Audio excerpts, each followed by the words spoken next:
Bien, tal y como les habíamos prometido, está con nosotros Homero Figueroa, quien es el director estratégico y de comunicación y vocero de la presidencia, con quien vamos a hablar sobre temas interesantísimos, pero antes saludarle, ¿cómo estás? Muy bien, se te quedó una de las características fundamentales, que soy tu amigo. Sí, claro.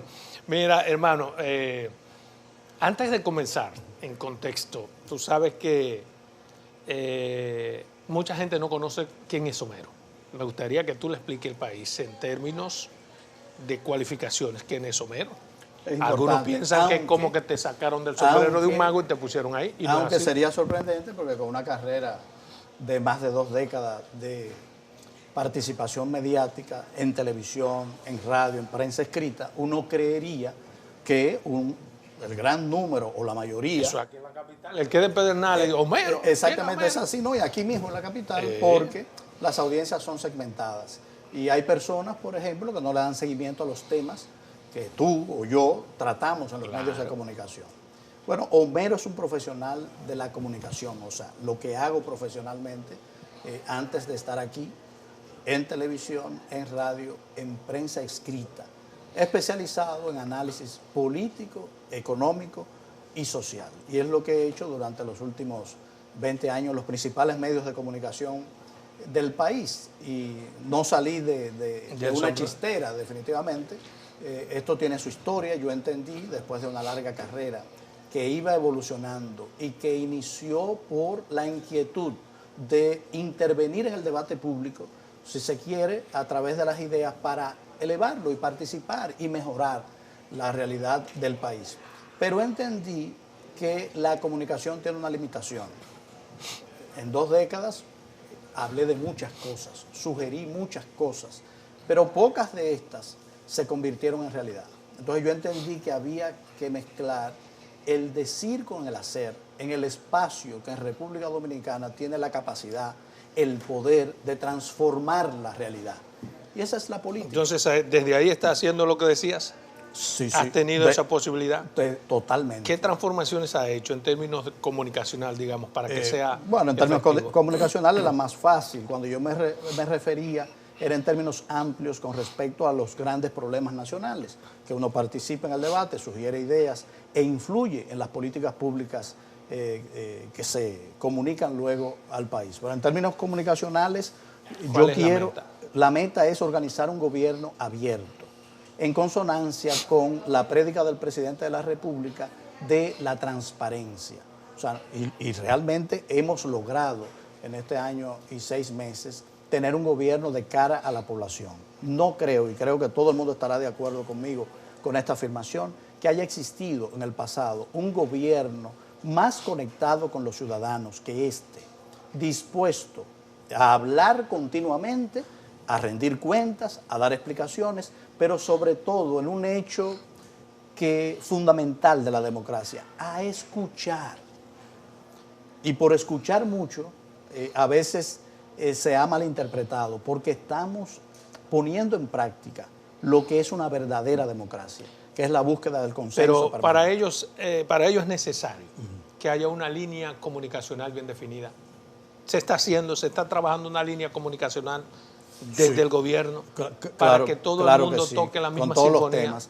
Pero, y creo que tú has sido testigo de la evolución positiva en ese sentido, de un mayor ordenamiento en cuanto a las opiniones públicas del tren gubernamental. Yo pienso que se nota una mayor coherencia, una mayor unidad de mensaje. Y también no es producto solamente por la línea comunicacional o el esfuerzo que individualmente hayamos podido hacer, sino también de la maduración en el proceso de gobernar. Yo siempre digo que no hay un manual, nadie estudia para gobernar, se va aprendiendo durante el camino, se va ajustando sobre la marcha. Pero hay que decir que para un gobierno como este, que es un gobierno nuevo, las realizaciones y los resultados y el buen hacer de gobierno sacan notas sobre eso. Cuando yo te hablo de una línea comunicacional es porque a veces da la impresión, por ejemplo, desde el gobierno se ve, con tu llegada sobre todo, una línea de comunicación efectiva. Pero esa es la del presidente. Yo hablo de una línea que siempre ha comunicacional. sido muy efectiva la del presidente. La del presidente, pero yo quiero saber si hay una línea comunicacional del gobierno. La Da la existe, impresión que sí. no, funcionario hablando por un lado, el otro habla por No, otro. hay que decir, por eso te digo que ha evolucionado y ha mejorado, pero nada es perfecto, todo es perfectible. Y tienes que entender que un gobierno es una estructura, un órgano inmenso de miles de personas. Entonces, aspirar... Por eso es que insisto, perdóname hermano, en una línea Correcto, comunicacional pero en la que se toca una misma sintonía. a la uniformidad No, absoluta imposible. no es posible. Porque además los temas Entonces, no son uniformes. eso es lo que estamos viendo. Lo que estamos viendo es el ejercicio humano normal de que hay cierto orden, pero no es perfecto. Lo digo sobre todo por el tema que nos ocupa en los últimos días, que es el tema del fideicomiso. Un tema que es, a mi modo de ver... Bueno, en ese tema ha habido una coherencia total y ha habido voceros. Yo tengo una opinión diferente. Yo creo que y te la respeto. Exacto. Y es bueno eso. Yo creo que se permitió que se satanice un tema tan importante, precisamente porque no hubo en su momento... No, espérate, no podemos decir, Salomón, que permitimos, porque era un debate público. Y en una democracia no tenemos control de lo que pueda pensar o decir la gente. Nuestra misión, no, porque te tengo que corregir esa palabra de que permitimos satanizar. No, pero lo que yo pienso, y oye, ¿por qué? Sí, pero no está correcto. Primero, porque yo entiendo que en su momento, no después, los funcionarios de las áreas competentes debieron salir a defender a Fideicomiso Punta Catalina. Y salieron. Que es algo, no, salieron después que la oposición le dio en la madre. Bueno, fue tanto espérate, que pero esa oposición tenía 5 meses, tenía 5 meses en el Congreso y fue aprobado por toda la oposición, ese fideicomiso. Lo que pasó fue que luego instrumentalizaron políticamente ese tema, un tema que hay que decir que en todos los niveles sociales y económicos de la República Dominicana hay un gran desconocimiento. No mucha gente sabe lo que es un fideicomiso público, para qué sirve, cuáles son sus límites, sus bondades. Entonces, ante un tema en el que la mayoría salimos a explicarlo. Ante un tema en el que la mayoría de la población tiene un gran desconocimiento, como usted dice. Y es verdad, tú lo sabes, pero es un tema técnico. ¿Por qué no muy conocido? ¿Por qué no se debatió primero antes de tomar las decisiones que den como resultado tener que volver atrás? Es una experiencia a tomar en cuenta. Ahí te doy la razón, una experiencia a tomar en cuenta. ¿Y qué se va a hacer ahora? ¿En qué sentido? En el sentido de que, bueno, Fideicomiso Punta Catalina es una de las mejores cosas que puedan pasar del país. Ya el presidente, pero hay que el presidente trazó la hoja de ruta. Mandarla al Consejo Económico y Social. Correcto. ¿Por qué? ¿Usted cree que ha sido la mejor decisión? La mejor decisión, y es una demostración de un proceso democrático maduro. Lo que te decía, este gobierno, como ningún otro, está dispuesto a escuchar, está dispuesto a buscar consenso, escucha a la población, está dispuesto a invertir el tiempo que sea necesario para educar a los ciudadanos en cuanto a la mejor línea de conducta. En este caso está escuchando después, no antes. No, siempre. No, el presidente siempre ha escuchado. Siempre ha escuchado. Ahora, nadie podía predecir que esto iba a escalar de esta manera, porque pasó perfectamente en el Congreso. ¿A qué se puede atribuir entonces? Y es increíble que diputados de la oposición admitieran públicamente no haber leído el contrato. Eso nada más pasa en este país. ¿Y eso es responsabilidad nuestra? No es responsabilidad. Pero yo lo que quiero saber, ¿a qué ustedes pueden atribuir a que luego de que los diputados, incluso los de la oposición, no hayan aprobado, ahora lo satanicen? No, razones políticas. Razones políticas. La idea es que piensan que eso le hace daño a la actual administración. Saben que la visión moderna de la administración pública que tiene el presidente Luis Abinader está descansando en estos instrumentos que son de uso común en América Latina. Yo te puedo citar. ¿Tú crees que son razones eminentemente políticas? Totalmente. No hay un temor a que realmente bueno, ese obviamente, tema pueda pero ser eso está dentro. No, eso saben que eso es una estupidez. ¿Por qué? Equiparar un proceso de privatización con un fideicomiso público no tiene sentido. Y el presidente en su discurso lo dijo muy bien. Una sola razón lo derrumba.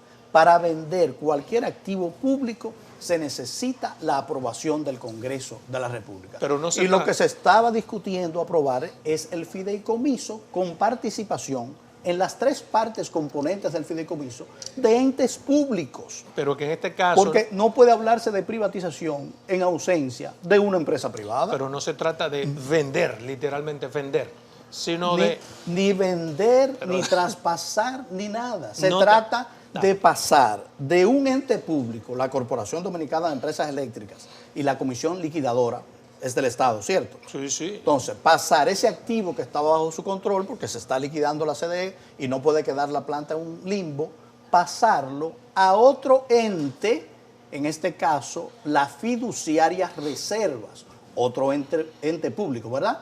Sí, hombre, hay una ganancia circular porque todos los entes son del sigamos. propio gobierno. Primer componente, el que cede los bienes y derechos, la Comisión Liquidadora de la CDE, ente público. El que recibe los bienes y derechos cedidos por el gobierno, otro ente público, fiduciaria Banreservas. Y el que recibe los beneficios, en este caso, otro ente público, Ministerio de Hacienda.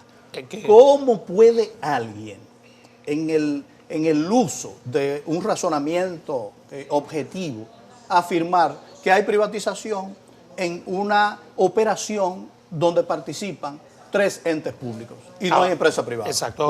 Ahora hago la pregunta. No se trata, y vuelvo y repito, del término privatización, sino de que existe la posibilidad... O sea, que quedamos de acuerdo que no hay privatización. Eso es importante decirlo. No, es que privatización como tal no puede haber. Exacto. Pero cuando usted deja abierto en un contrato la posibilidad con concomitentes adherentes y no la cierra, perdón, déjame, existe la posibilidad de que, o ahora en el futuro, esos concomitentes adherentes, que podrían ser personas que tienen todos los recursos del mundo más 20 pesos, participen en ese fideicomiso. ¿Por qué? Porque está establecido taxativamente en el contrato. Pero ¿qué debió hacerse? Perdóname. Pero hay unos elementos, no puede entrar cualquiera. Pero no lo dice el contrato. Pero claro, pero que son tres entes públicos. Esos entes que son... Yo creo que el fideicomiso fue mal vendido. Bueno, pero espérate, el fideicomiso es desconocido por la población. Es desconocido y eso es lo que estamos haciendo, educar a la población, ahí estamos de acuerdo. Pero yo me refiero, perdóname. Para no dar vuelta el círculo y quedarnos ahí. Es tan simple como, por ejemplo, que en ese fideicomiso se hubiera establecido que no habrá nuevos fideicomitentes. Que la ley lo permite. Eso, ya el presidente ha trazado la hoja de ruta. Eso es materia de discusión del CES. No es una respuesta que te puedo dar. Bien, tendremos que ir... La socialización en el CES con todos los actores determinará cuáles elementos necesitamos incorporar para que la gente entienda que es el mejor instrumento y estamos en plena disposición. Tenemos que ir a una primera pausa comercial, pero te dejo la pregunta en el aire. ¿Por qué mandar este tema al CES y no discutirlo donde corresponde, que es el Congreso? Perfecto. Y segundo, ¿por qué no se retiró? Porque lo que corresponde es que el presidente retire y lo mande entonces al CES, porque luego habrá que hacer discusión. Me dan respuesta en 2 minutos. Continuamos con esta interesante entrevista con Homero Figueroa, quien es el vocero del gobierno. Antes de irnos a una pausa, preguntaba por qué el presidente no retiró del Congreso el proyecto y lo sometió al escrutinio del Consejo Económico y Social, sino que pidió una suspensión, que no está estipulado en los protocolos legislativos. Perfectamente, el presidente puede hacer esa solicitud. Evidentemente, el Senado es soberano en aceptarlo o no. O sea, puede ir a una comisión de estudio. O sea, no tiene nada de anormal esa solicitud. ¿Y por qué el CES? Bueno, el CES es un organismo... Pero la pregunta es ¿por qué no lo retiró? No había que retirarlo. No había que retirarlo, claro, para nada. Porque va a ser discutido de nuevo. Está en el Senado y el Senado que siga el curso que su criterio indica. Pero el presidente que si se toma todo lo que se asuma en el Consejo Económico y Social, responder. Hay que tú hiciste la pregunta. Discutirlo de nuevo. Entonces, el presidente solicitó la posposición y envía al CES. ¿Por qué al CES? Porque es el espacio que tiene categoría constitucional donde se discuten con todos los actores representantes de la sociedad los temas económicos y sociales que impacten la vida colectiva. Es el lugar de la concertación y es una demostración de institucionalidad. ¿A dónde lo íbamos a enviar? Es el espacio, que es un tema de Congreso, evidentemente congresual. Es que es con la sociedad que hay que pactar, porque la sociedad que está demandando. Entonces hay que escuchar a la sociedad. Una vez acordado la sociedad, y el presidente lo dijo. ¿La sociedad usted cree que está representada en el Consejo Económico y Social? Yo creo que sí, yo creo que sí. En el Congreso está más representada y si la hay que sociedad. fortalecerlo, pero el presidente no ha dicho que no se debata en el Congreso. El presidente dijo, discutir en el CES, acordar y luego que en el Congreso se den los debates. Porque acuérdate, son 3 poderes y hay independencia de poderes en este régimen. Como no lo ha habido antes. ¿Cuándo el presidente hará formalmente la solicitud? ¿Ya se hizo? No se ha hecho. O sea, se hizo la solicitud formal a través del discurso. Sí, pero y la entrega necesita... se hará en los próximos días. ¿Cuándo? No tengo el día. Pero tiene que tener esas formalidades. Va, obviamente. ¿Y ya se envió de manera directa al Consejo Económico y Social? No se ha enviado, se enviará. ¿Cuándo se enviará? No tengo la fecha. Tampoco. No puedo tener la fecha. Mire, se está hablando en el Consejo Económico y Social, comenzaron ayer las discusiones por grupo y se asoma de nuevo el fantasma de una modificación constitucional. No es un fantasma, es algo que el presidente ha hablado de manera pública y su compromiso, circunscrito solo al elemento de incorporar la novedad de esta administración de elegir, de nombrar a un ministerio público independiente. El presidente quiere dejar ese legado para evitar un retroceso, una involución en el futuro, de que volvamos a la práctica de que se nombraban en el Ministerio Público compañeros de partido. ¿Para qué? Para que no hubiera un sistema de consecuencias funcional. La pregunta es, que no me dejó terminar, ¿es este el momento para discutir ese tema? Es una discusión que se tomará su tiempo. Ahí no hay límite de tiempo. Se tomará su tiempo, pero hay que discutirla. Es necesario. Si es para propiciar avances de fortalecimiento institucional de nuestra democracia. Las modificaciones con el presidente Abinader no hay ningún temor de los temores del pasado de que se deslice nada inconveniente, porque el presidente ha dicho públicamente los elementos que quiere incorporar y va a ser limitado. ¿Y cuál es la garantía de que en una discusión abierta en la que no prima el concepto del presidente, sino que él lleva allí sus opiniones, cuál es la garantía de que solamente se apruebe o se discuta lo que ha dicho el presidente? Bueno, si los demás, incluso los partidos políticos, tienen la potestad y la posibilidad de discutir otros temas. Bueno, ya eso es otro punto, no me corresponde a mí, correspondería a los congresistas, pero yo creo que este es un sistema bastante maduro, organizado. Esos representantes que están ahí responden a partidos políticos que tienen trazados sus criterios y estrategias. El partido oficial tiene una buena representación y evidentemente reflejará el espíritu de nuestro gobierno. No tengo ningún temor en ese aspecto. O sea, no hay una garantía de que los temas sean necesariamente los que somete el gobierno. Nada es garantía, Adolfo, ni nuestra propia vida. No, tu vida es garantía porque usted está vivo. Mire, el tema del fideicomiso Punta Catalina, que a mi manera de ver fue mal vendido y fue satanizado. A mi manera de ver es un tema del que el pueblo dominicano necesita más información, ser educado, porque es un tema novedoso que no es conocido más allá de 2 o 3 técnicos. A eso me refiero cuando digo que fue mal vendido, porque yo entiendo que primero el presidente no debió hablar en un momento dado, sino que los funcionarios del área ese tema pasó. Lo debatimos. Exactamente. Y tenemos nuestras 2 posiciones. Sí, pero mire, aparte de ese fideicomiso Punta Catalina, hay por lo menos la posibilidad de otros 20 fideicomisos. ¿Qué se va a hacer? ¿Se van a someter también al Consejo Económico y Social? Hasta el fideicomiso público de Punta Catalina nadie se había quejado. Por ejemplo, ¿usted tiene alguna queja del fideicomiso de Red Vial que funciona desde el 2011? Yo tenía mi queja, pero no era... Pero ha funcionado de maravilla. Claro. Y alguien piensa que las carreteras que están bajo el control del fideicomiso de Red Vial no son del Estado. Pero usted ha dicho algo que es muy importante. La gente no conocía de fideicomiso. Y la oposición se ha encargado de despertar. Pero yo te quiero decir que este debate realmente no es contra el fideicomiso. Este debate y la reacción de la gente no es por el tema del fideicomiso. Porque cuando lo explicamos, que es un instrumento noble para alcanzar objetivos de desarrollo y de progreso, la gente lo entiende.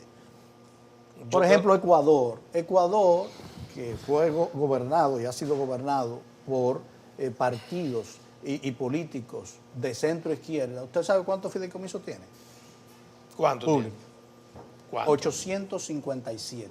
Con una ley bien garantista. Bueno, el presidente, ¿qué ha dicho el presidente? Si existe, porque existe en nuestro ordenamiento jurídico, el fideicomiso público, si existe la necesidad de fortalecer la figura, se va a someter al Congreso, y no me pregunte cuándo, porque esa es una información que yo no No, que yo creo no que él tengo. lo dijo que el 27 de febrero, creo que lo dijo. Entonces, se va a someter al Congreso una ley para regular y fortalecer los fideicomisos públicos. ¿Qué más transparencia y más Mire, se necesita de ahí? ya no quisiera pasarme la entrevista Claro, con porque- fideicomiso, pero yo insisto en que para mí la clave estaba en establecer de manera taxativa que esas cosas que la opinión pública hoy está criticando no iban a ocurrir. Por ejemplo, el artículo 15 establece que se puede establecer de manera taxativa. El 23, cuando se refiere al 0,5% de ganancia que iban a tener lo que iban a dirigir, salvo, dice la ley, que se establezca cuál es el salario. Bueno, Pudo establecerse. se tendrá la oportunidad, por eso lo bueno de un gobierno que escucha y está dispuesto Exacto. al diálogo. Exacto. En el CES se establecerán Pero la pregunta es, esos parámetros aceptables para la sociedad. exactamente, la pregunta es si los otros fideicomisos serán llevados al Consejo Económico y No, Social. no hay o razón. No hay razón porque no están en discusión. Los que existen están No está. funcionando muy bien. No, eso, ¿Entiendes? usted lo que existe, sí- hay otros 20 que se van a hacer. Lo que sí, no, y se hará en el futuro más. Lo que sí vamos a hacer es educar a la población sobre las bondades de este nuevo mecanismo, que permite al gobierno resolver muchísimos problemas con eficiencia, eficacia y rapidez. Mira, el presidente prometió también en ese discurso, para despejar dudas sobre el fideicomiso, que iba a dar a conocer al país una auditoría técnica sobre Punta Catalina. Así Pero es. resulta que ya algunos medios ha salido sobre esa auditoría técnica. ¿Qué pasó ahí? Bueno, No, el gobierno no, filtró, no le ¿o tengo, no le tengo respuesta, pero usted sabe que con los mecanismos modernos ya cualquier información circula y uno no sabe, no puede dar explicación. Lo que sí Pero es... ¿cómo es posible que den a circular algo que el presidente ha anunciado que dará a su No, país? no le tengo respuesta. Es un elemento que ha salido. Estamos hablando de un documento bien amplio, del cual se ha recibido solamente una parte preliminar. Esa respuesta no se la puedo dar. Usted vive en el mundo moderno igual que yo. ¿Cuántas filtraciones en el mundo no se ha hablado? Existe hasta un sitio especializado en eso. En filtración. Exactamente. Hay que evitar esas filtraciones. Bueno, Sobre pero todo, sí, imagínese usted. Bueno, Sí. mira, hermano, ¿cuándo se conocerá la segunda auditoría? ¿El presidente va a dar a conocer esa auditoría? ¿Cuándo la va a dar a conocer? El presidente anunció que había recibido el informe preliminar, la primera parte de la auditoría técnica, y que instruía la realización de una auditoría financiera. Es un prerequisito para la auditoría financiera, la auditoría técnica. Tengo entendido, de acuerdo a mis conversaciones con el ministro de Energía y Minas, que este proceso puede durar unos 30 días hasta completar el círculo completo de la auditoría técnica, iniciar la financiera. El presidente dijo también adicionalmente que iba a solicitar a la Cámara de Cuentas otra auditoría financiera para tener el contraste. Entonces, vamos a esperar esa solicitud que se haga efectiva. ¿Cuál cree usted que sería la ganancia de causa o el motivo de que los partidos de oposición satanicen algo tan importante? Hay una realidad, hay un Sí. gran temor en la oposición con respecto a que se conozca tanto la verdad técnica del proyecto Punta Catalina como la verdad financiera. Pero esta administración ha hecho un compromiso con la ciudadanía de brindar esas informaciones. Es fundamental. Perdóneme, ambas. cuando usted dice hay un gran temor, significa como que hay algo que si se destapa... Bueno, ¿y qué hizo caminar y vestirse de verde a la población? Entonces, ¿usted se acuerda? Usted caminó y yo caminé, ¿verdad? Punta Catalina. Entonces, pero ahora Punta temor, Catalina se supone que ese ya temor está existe. endiosada, ya no es Satán. Nunca ha sido Satán, nunca ha sido Satán. No me gusta ese término. Los procesos que dieron lugar a que su existencia no fueron los más adecuados. ¿Y cuál sería el y temor? son públicos. ¿Cuál sería el temor? El temor a que la población conozca todo lo que se hizo y deshizo en ese proyecto, en términos técnicos y financieros. Pero hay algo Y malo eso usted ahí. lo sabe. Cuando como usted dice el comunicador. temor es porque se hace... Bueno, vamos a esperar el resultado de la auditoría. Yo no puedo saberlo. No soy parte del equipo de auditores y no he recibido el informe. Ni siquiera estoy en el equipo que analiza el informe. Mire, cayendo en otros temas que tienen que sí, ver más sí. con... me gustaría saber, una de las constantes críticas que se han hecho históricamente desde el Palacio es la gran cantidad de recursos que se utiliza en publicidad. Sí. ¿Cómo opera eso ahora? ¿Cómo se está manejando? Si yo quiero ser coherente, tengo que decirle que yo por muchos años critiqué eso. Y ahora tenemos la oportunidad de actuar en consecuencia y lo hemos hecho. No es casual que te estoy preguntando. Exactamente. En este año y 6 meses yo le puedo decir que nosotros gastamos, y está ahí consta, en el 2021 cerca de 2.000 millones de pesos. Si usted compara el último presupuesto de la administración anterior, o sea, el gasto, vamos a decir, público, que el que está asentado en el presupuesto, usted se va a encontrar con la siguiente cifra, 5.600 millones de pesos. ¿Qué porcentaje de reducción? En el gobierno anterior. Sí, ¿qué porcentaje de reducción representa eso con respecto a lo que nosotros Más gastamos? del 50. Correcto, 65%. Y el añadido de que nosotros no tenemos ningún gasto fuera del presupuesto, que en otras administraciones, usted sabe, no se está manejando de una manera bastante profesional y técnica. Usted sabe que la ley de compras y contrataciones, en materia de contrataciones de publicidad, por ejemplo, permite la colocación directa. O sea, yo tengo la facultad por ley de contratar publicidad en este medio o en cualquiera que yo quiera. Pero por mi visión y por mis opiniones durante 2 décadas con respecto a la necesidad de la profesionalización y la reducción de la discrecionalidad en la inversión publicitaria, yo no he ejercido esa facultad. Entonces yo he preferido... Pero si la ley te lo permite, tampoco tú puedes ser más papista que el Papa. Soy más papista que el Papa. Tengo que serlo. Pero estás dentro de la ley. Sí, pero yo quiero, y el presidente, que sea mucho más robusta, porque yo pienso que es mejor y más profesional. Si dependiese de mi criterio, yo no tengo los elementos para tomar esa decisión. Hay personas expertas en eso. Entonces, ¿qué yo he hecho? ¿Qué yo he hecho? Organizar una licitación, que no tengo la obligación. Organizar una licitación. Una licitación. Quiero que hablemos de eso, pero me están haciendo señas porque tenemos que ir a una pausa comercial. Cuando regresemos me explica ese punto. Bien, continuamos con Homero Figueroa. Antes de ir a una pausa comercial, usted dijo que se hizo un proceso de licitación. Un proceso de licitación transparente. Para asignar a expertos en materia de manejo de medios la decisión de colocar en ¿Cuáles los son medios esos expertos? Las centrales de medios que compran. En el sector privado se maneja a través de centrales de medios las compras. Las compañías no lo hacen de manera directa. Compañías grandes, no voy a mencionar aquí nombres para no dar una publicidad gratuita en su programa, porque me lo podría usted facturar. Encargan sus presupuestos, que son voluminosos, a estas centrales que compran tiempo de una manera mucho más efectiva del que lo puedo comprar yo, mucho más barato.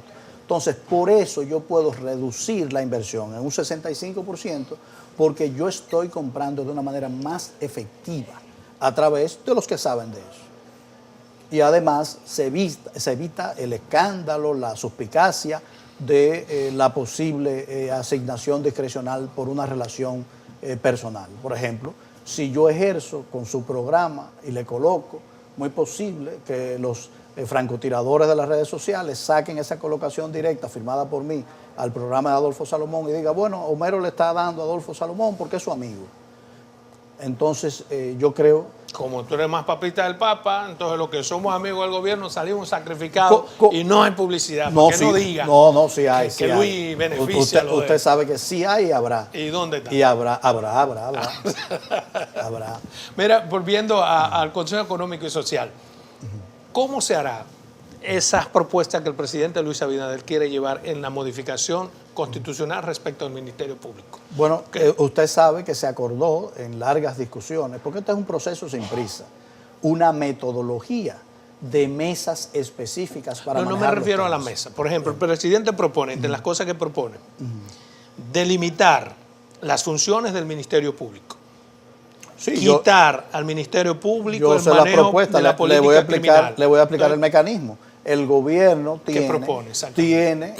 Ahí están las propuestas. Lo que le voy a decir, usted preguntó cómo va a llevarlo. El gobierno tiene unos representantes en la mesa que van a ser los vehículos para la discusión de estas propuestas. Estas propuestas se lanzan a la mesa de discusión precisamente para su debate. Se debate, se robustece, se aprueban, se aceptan, se eliminan, se aumentan o se reducen. A eso me refiero. Entonces, ¿cuál es la propuesta del gobierno en cuanto, bueno, yo quiero quitarle el manejo de la política criminal y para esto yo sugiero tal?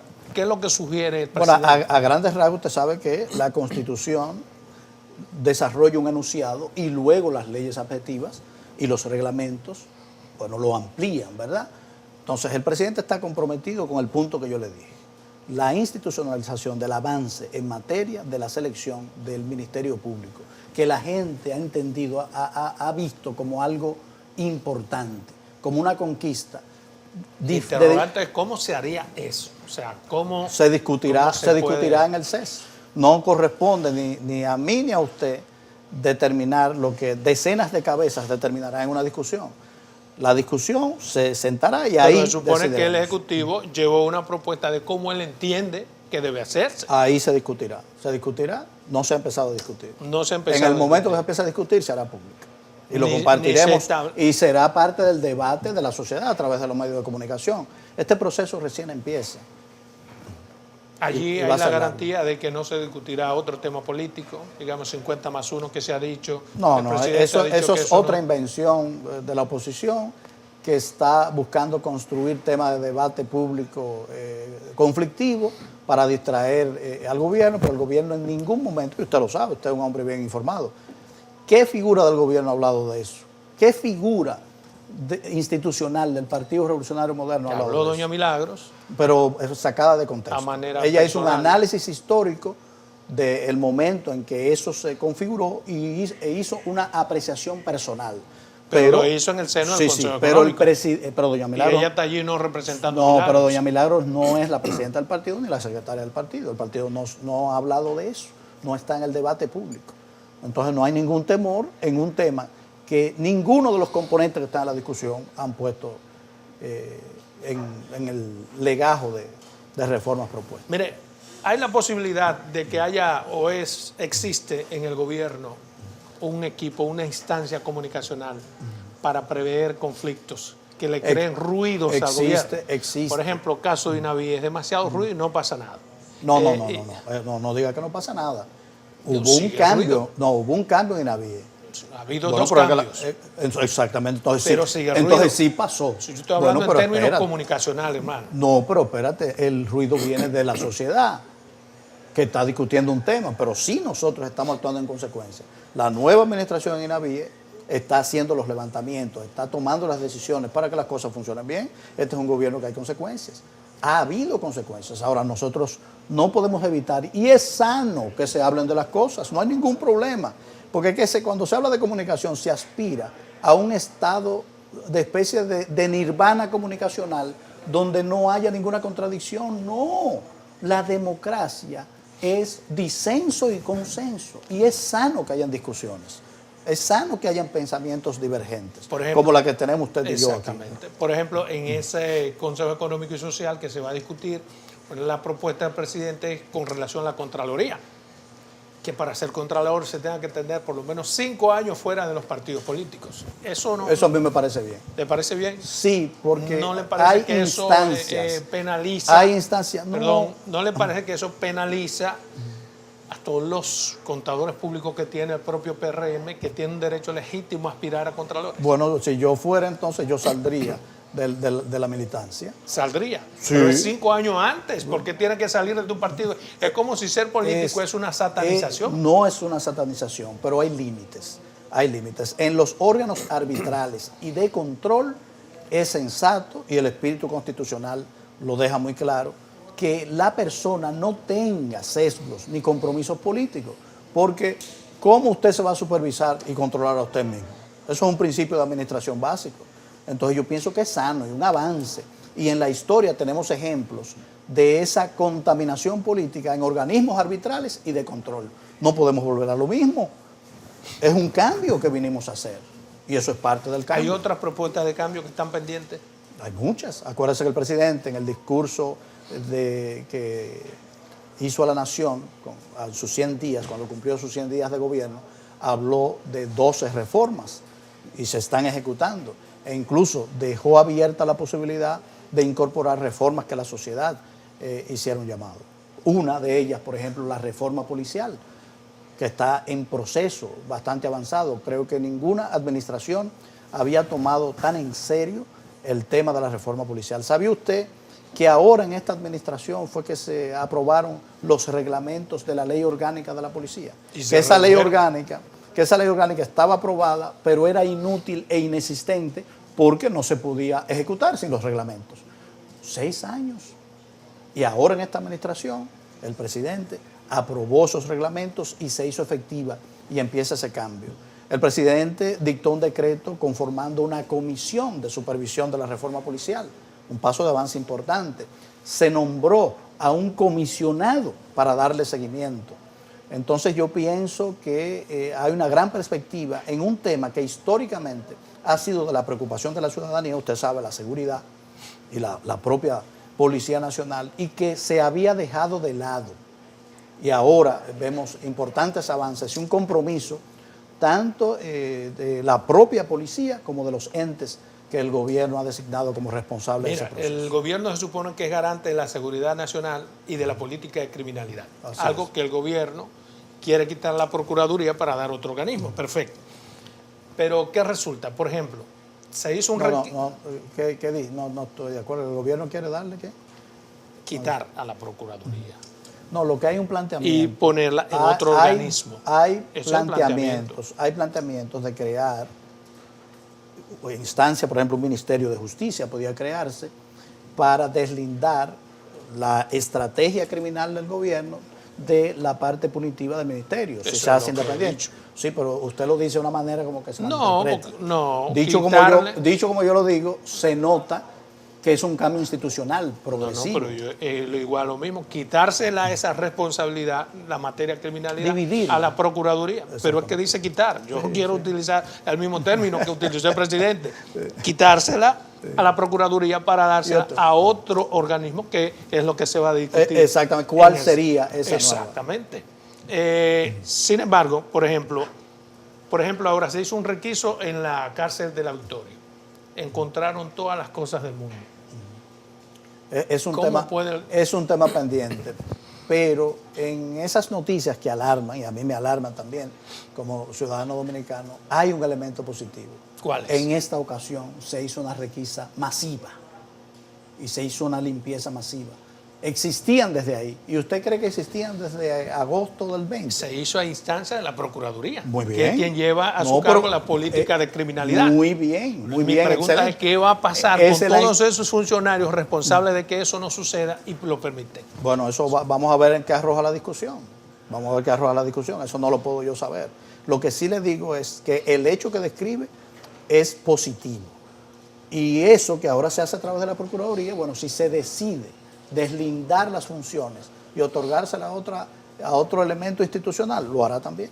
La oposición comienza a atacar al presidente porque dicen que con esa decisión... Bueno, la verdad es que nosotros sentimos que nos han atacado desde que llegamos. Sí. No hemos tenido tranquilidad, claro que no, siempre no hemos tenido tranquilidad. No ha habido mucha... Yo creo que la oposición está atacando mucha madurez. Bueno, está atacando al nivel de su fuerza. Al nivel de su fuerza. O sea, que es muy poca la fuerza que tiene. Mire, comienza a decir que el que va mejor posicionado es el presidente porque ya él fue escogido como candidato en el Partido Revolucionario. Él no fue escogido como candidato. No, pero le dejaron abierta esa posibilidad. Porque bueno, hubo un cambio estatutario. Y es simple, una motivación. Los estatutos de un partido tienen que ser coherentes con los mandatos constitucionales. Y entonces había elementos en los estatutos que reñían con la Constitución de la República. Lo que hizo fue adecuarse. El presidente no está pensando en estos momentos nada más que en gobernar el país, en propiciar los cambios fundamentales que él se comprometió, en hacer avanzar la democracia dominicana, el desarrollo y el progreso de los ciudadanos. Bien, tenemos que irnos a una tercera y última pausa comercial. Antes de irnos, le dejo esta pregunta. Dice Servio Tulio Castaño, quien es un afecto del gobierno, amigo del gobierno. Bueno, Servio Tulio es un colaborador de todos los procesos en el país. Un afecto. Tú me quieres cambiar todos los términos. Un afecto, estamos diciendo lo mismo. No, pero no es un afecto, usted lo coloca como es alguien que colabora con el país. No se puede ser un desafecto y colaborar. Y un afecto es el término, un amigo mío también. Un afecto ha dicho, ha advertido al presidente Luis Abinader que si no hacen las modificaciones que hay que hacer a la ley 340-06, saldrá peor parado que Danilo Medina. Quiero esa respuesta en 2 minutos. Bien, continuamos con el gladiador, Homero, que tiene salida para todo. Antes de irnos a comerciales, le hice una pregunta. Así quiero es. ahora su respuesta. Tengo que decirte que Servio Tulio es un gran amigo mío, un afecto mío. Sí, o sea que y mío. Yo lo correcto, quiero mucho. Lo aprecio y le tengo una gran admiración y reconozco los aportes que ha hecho. Tú sabes que yo le digo mucho a Servio que haga lo que tú has has hecho, pasar de la palabra a los hechos. Pues Servio un teórico. No, pero él lo hace, él aporta. Que a la Procuraduría. Él aporta, por ejemplo, él está en la Comisión de Reforma de la Policía y ha hecho grandes aportes ahí. ¿Qué tú crees? Él es el coordinador. Sí, eso. Entonces, yo me quedo con la parte positiva del señalamiento de Servio Tulio y es un compromiso que ha hecho el presidente desde el principio. El presidente sí está de acuerdo en que hay que reformar la ley 340, pero las leyes no son pétreas, la sociedad evoluciona y hay que adecuarla a los tiempos. ¿Cuándo lo hará? Y hay además que adecuarla a los procesos de una administración que dura 4 años. La ley tiene que ser sólida para garantizar transparencia, para garantizar pulcritud y eficiencia, pero no puede ser una retranca para los procesos de decisión de gobierno. Bien, esas y entonces, adecuaciones. Si el proceso, la respuesta que le darías a Servio, sí, el presidente está comprometido con esa reforma y la hará. No, pero no se sabe cuándo. En este cuatrienio. En este cuatrienio el presidente. Claro, se someterá oíste, Servio, en este cuatrienio el presidente no, y él será un actor fundamental, siempre ha colaborado. Y él lo hace. La advertencia que él hace es de buena fe. Mire, los productos de primera necesidad, todas las cosas están subiendo de manera vertiginosa. Así Eso es. da pie a que la oposición diga que se está manejando mal la economía. Sí, de una manera, de un populismo trasnochado. Porque la oposición, como nosotros, sabe las razones de la inflación global, que no en República Dominicana solamente, es global. Ellos saben, como usted y como yo, que los Estados Unidos, por ejemplo, están viviendo un proceso inflacionario, el más alto de los últimos 35 años, Estados Unidos, que en un mes de octubre del 2021 llegó a 6.5%. ¿Usted se imagina? Una sociedad acostumbrada a inflación de 1 y 1.5. Pero la gente no come razones. ¿Qué se está haciendo para exorcizar esa realidad? Pero hay que explicarle que la inflación dominicana es un choque externo, tiene componente internacional en su mayor proporción. Disrupción logística por la pandemia, que no se ha recuperado el mundo. Usted ve la fotografía de los buques esperando en los puertos para descargar su mercancía porque no hay mano de obra suficiente, porque no se ha recuperado la cadena logística desde la pandemia. Impactado por el alza del transporte, del trasiego de mercancía internacional. Impactada por el alto precio de los commodities. Para mencionar un ejemplo, la soya, el maíz, cómo impacta la industria avícola nacional. El 70% de un pollo es componente importado, alimento, y se han disparado hasta un 365%. Entonces, pero ¿cómo vamos a hacer para exorcizar? ¿Qué ha hecho? No, ¿qué ha hecho? ¿Qué está haciendo y qué seguirá haciendo? El gobierno ha tenido una política social agresiva. Se ha preocupado por los más desfavorecidos. Nosotros duplicamos la asignación, que era de 800 y pico de pesos, en la tarjeta que se le otorga a los ciudadanos como apoyo al presupuesto alimentario, y lo hemos duplicado a 1.650. Entonces, nosotros tenemos una política social agresiva, aumentando la base de beneficiarios. Usted sabía que hemos incorporado en este año 500.000 beneficiarios más. Eso es ayuda. O sea, 500.000 personas que no recibían ningún soporte para su presupuesto familiar, ahora se han incorporado. Y vamos a seguir ahondando en la política social. Estamos estudiando instrumentos novedosos para ayudar al pueblo dominicano. Damos razones, pero también tomamos decisiones y generamos acciones y políticas públicas para resolver los problemas. El Banco Central ha dicho que la inflación del 2021 fue de un 8.5%. Dentro de los parámetros globales, vamos a decir que salimos bien parados. salimos bien parados, porque pudo ser peor, el impacto pudo ser peor.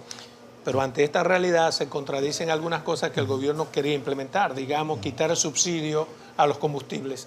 Dada esta realidad, eso no es posible ahora. ¿O continúa esa perspectiva? Bueno, en materia de los combustibles, el presidente ha prometido una revisión a la ley y como pasa siempre con las promesas del presidente, se realiza.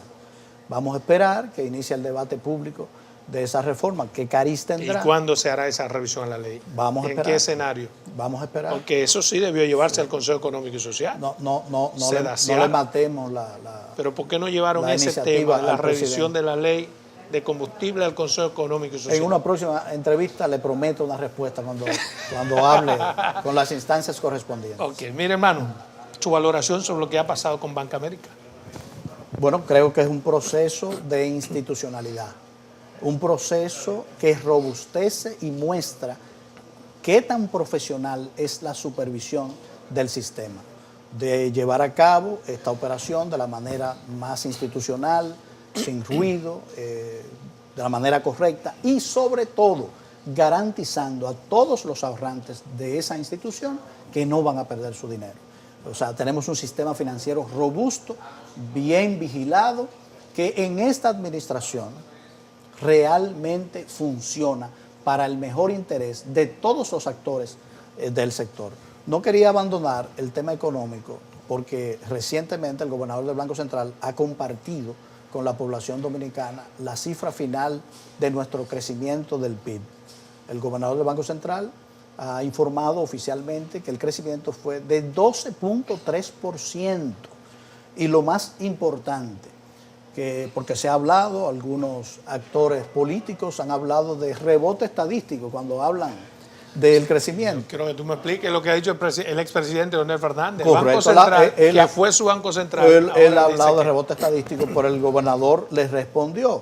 Dice, no se trata de un rebote estadístico, se trata de un crecimiento real, porque cuando lo comparamos con el año 2019, tenemos un crecimiento mayor al 4%, 4.7, 4.9%. O sea que la economía dominicana tuvo una recuperación milagrosa. A mí me gusta llamar al año 2021 como el año del milagro, porque fue un año donde se recuperó la economía. Fue un año donde recuperamos el 100% de los empleos perdidos. ¿Y qué haría que un expresidente diga eso? Porque se supone conocedor al dedillo. Bueno, y no le dije ahorita. No le dije ahorita que estamos en una competencia política un poco a destiempo, desaforada. Un argumento político. Correcto, y todo se ve desde la óptica electoral y no desde la óptica nacional. Y se hacen apreciaciones que no son justas y que no son correctas. No solamente en materia económica, porque también el doctor Fernández hizo afirmaciones en el proceso de vacunación que no se hicieron realidad. ¿Usted recuerda cuando advertía que no iban a llegar nunca las vacunas y llegaron apenas? ¿Usted no tiene filiación política? No tengo filiación. No es del PRM. Nunca he militado en un partido. Porque le iba a hacer una pregunta que tiene que ver. No hay ningún problema con la militancia. No, hay una realidad. Claro que no. Yo porque le iba a preguntar, por ejemplo, qué va a pasar con Sadowski Duarte, que ha sido sometido ya de manera formal ante un tribunal, y los nuevos estatutos dicen que cuando pasen casos como ese hay una sanción ipso facto.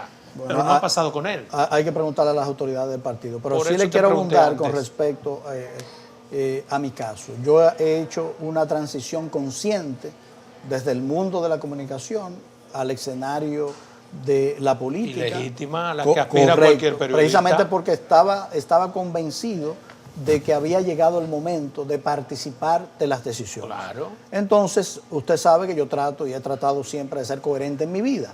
Ya yo no tengo retorno a la actividad. Estoy harto de esta vaina también. A la actividad. Yo pensé que iba a ser otra cosa. Yo no me cansé de eso. De hecho, yo lo disfruto y cuando me invitan aquí puedo recuperar el goce, ¿verdad?, de participar y hablar con la audiencia. Claro, estará ahí.